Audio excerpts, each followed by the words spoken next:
ఇక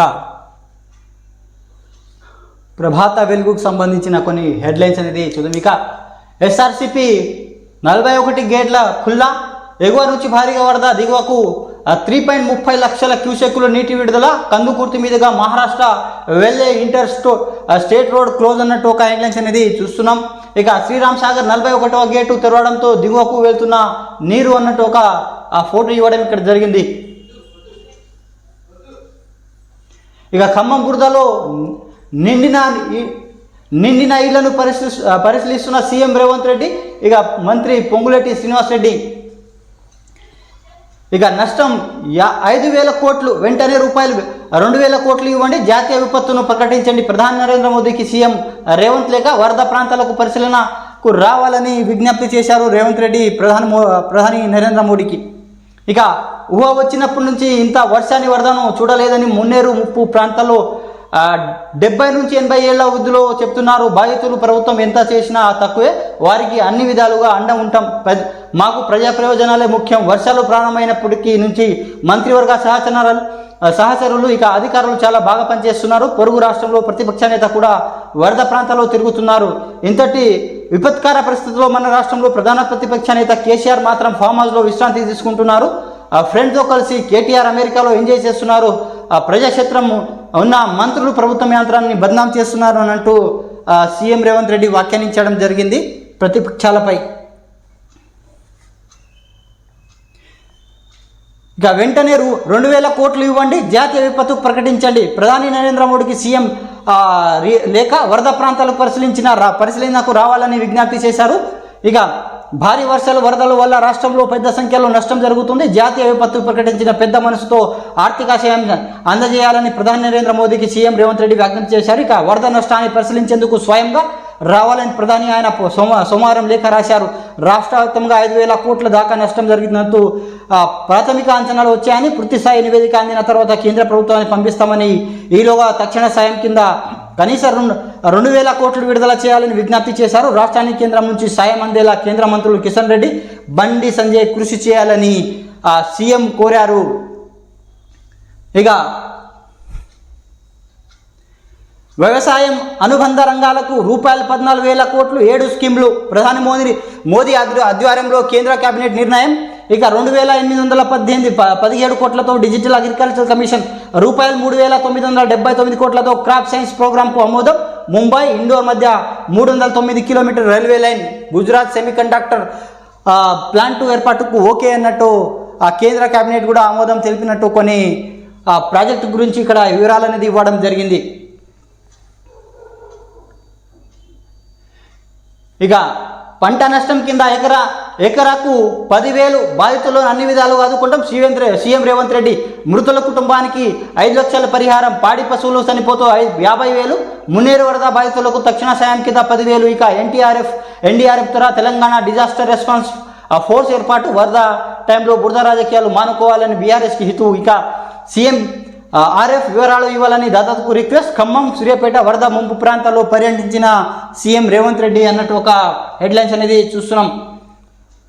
వర్షాల వరదతో దెబ్బతిన్న ప్రజలకు ప్రభుత్వం అన్ని విధాలుగా ఆదుకుంటుందని సీఎం రేవంత్ రెడ్డి భరోసా ఇచ్చారు. పంట నష్టం కింద ఎకరానికి 10,000 చొప్పున పరిహారం ఇస్తామని ఆయన ప్రకటించారు. ఇండ్లు కూలిపోయిన వాళ్ళకి ఇందిరమ్మ స్కీమ్ కింద ఇళ్లు మంజూరు చేస్తామని, పలు వర్షాలు వరదలో చనిపోయిన వారి కుటుంబాలకు గతంలో రూపాయలు 4 లక్షల పరిహారం ఇప్పుడు 5 లక్షలు పెంచుతామని సీఎం రేవంత్ రెడ్డి భరోసా ఇవ్వడం జరిగింది వరద బాధితులకు. ఇక వారంలో మరో అల్పపీడనం, రాష్ట్రానికి మళ్ళీ భారీ వర్ష ముప్పు. ప్రస్తుతానికి తేలి వచ్చిన వర్షాలు. ఇక ఉత్తర తెలంగాణకు 2 రోజులు ఎల్లో అలర్ట్ జారీ చేసింది హైదరాబాద్ వాతావరణ శాఖ. ఇక ఒక్కరోజే 7 పథకాలు. ప్యారిస్ ఒలింపిక్స్లో ఇండియా సోమవారం ఒక్కరోజే 2 స్వర్ణాలు సహా 7 పథకాలు సొంతం చేసుకుంది. జోలియన్ త్రోయియన్ సుమిన్ అంటిల్ షట్లర్ కుమార్ నితేషి స్వర్ణం గెలిచారు. ఇక సుహాస్, యతిరాజ్, తులసిమతి, యోగేష్ కుతునియా రజతాలు నెగ్గారు. తెలంగాణ అమ్మాయి జివాంజీ దీప్తి మహిళకు 400 మీటర్ల ఈవెంట్లో ఫైనల్కు చేరిందంటూ ఒక బ్రేకింగ్ న్యూస్ అనేది చూస్తున్నాం. ఇక హైదరాబాద్ విజయవాడ హైవేపై రామాపురం క్రాస్ రోడ్ వద్ద దెబ్బతిన్న బ్రిడ్జ్ను పరిశీలిస్తున్న మంత్రి ఉత్తమ్ కుమార్ రెడ్డి. మంత్రులంతా ముప్పు ప్రాంతాల్లోనే 3 రోజులుగా బాధితులకు సహాయ చర్యలు, ఎప్పటికప్పుడు అధికారులు సమీక్ష. పరిస్థితిపై అంచనా, అన్ని ప్రభుత్వ శాఖలు కలుపుకొని ముందుకు వెళ్తున్నారన్నట్టు ఒక హెడ్లైన్స్ అనేది చూస్తున్నాం. ఇక వర్షాలు వరదలతో అవస్థలు పడుతున్న అధికారులు, బాధితులు, మంత్రులు అండగా ఉంటున్నారు. అధైర్యపడవద్దు భరోసా ఇస్తున్నారు. రాష్ట్రంలో శనివారం నుంచి వర్షాలు మొదలుగా పరిస్థితి గమనించి మంత్రులు తమ ఇతర పర్యటనలు రద్దు చేసుకొని విధానంలో ఉంటున్నారు. బాధితులకు కావాల్సిన సహాయం చర్యలను పర్యవేక్షిస్తున్నారు మంత్రులు.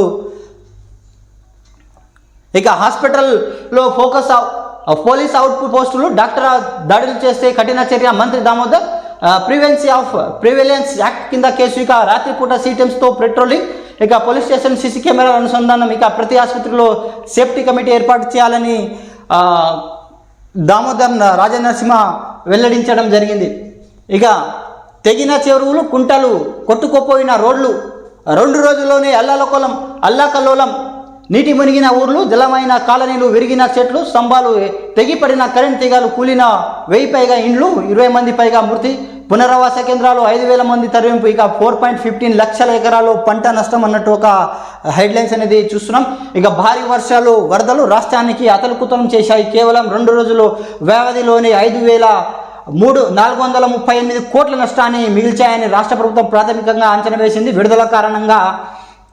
వరదల కారణంగా వరకు 20 మంది పైగా మృతి చెందినట్లు సర్కారు సమాచారం అందింది. వరదల్లో నిరస్త్రాయులైన 5,774 మందిని పునరావాస కేంద్రాలకు ప్రభుత్వం తరలించింది. పలు జిల్లాల్లో వానలు, వరదలు పేను బిభీసం సృష్టించాయి. ఇక మహబూబ్నగర్, ఇతర జిల్లాల్లో రోడ్లు నామరు పాలేకుండా కొట్టుకుపోయాయి. చెరువులో గండ్ల పడి ఆ నీళ్లు వాగులో చేరు వంతెనలు తెగిపోయాయి అన్నట్టు ఒక బిగ్ బ్రేకింగ్ న్యూస్ అనేది చూస్తున్నాం. ఇక ఆక్రమణాలే కుంపముంచినాయి. చెరువు నాణాలను కబ్జా చేసిన లీడర్లు, రియల్టర్లు.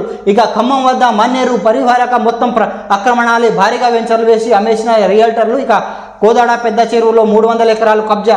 గట్టి వాన పడితే పట్టణాలు ముంచెత్తుతున్న వరద. కబ్జాల విషయం తెలిసిన పట్టించుకొని ఆఫీసర్లు అన్నట్టు ఒక హెడ్లైన్స్ అనేది చూస్తున్నాం. దీనికి హైడ్రా కూడా ఏర్పాటు చేసే విధంగా సీఎం రేవంత్ రెడ్డి కసరత్తు చేస్తున్నారు, రాష్ట్రం అంతా విస్తరించే విధంగా. సో అది ఎంతవరకు విస్తరిస్తారో దానికోసం మనం వేచి చూడాల్సిన అవసరం ఉంది. ఇక నీటి మునిగిన విల్లాలు. హైదరాబాద్ శివారు మోకిలాలో పలోమా విల్లా వాసుల అవస్థలో నిలిచిన కరెంట్, నీటి సరఫరా.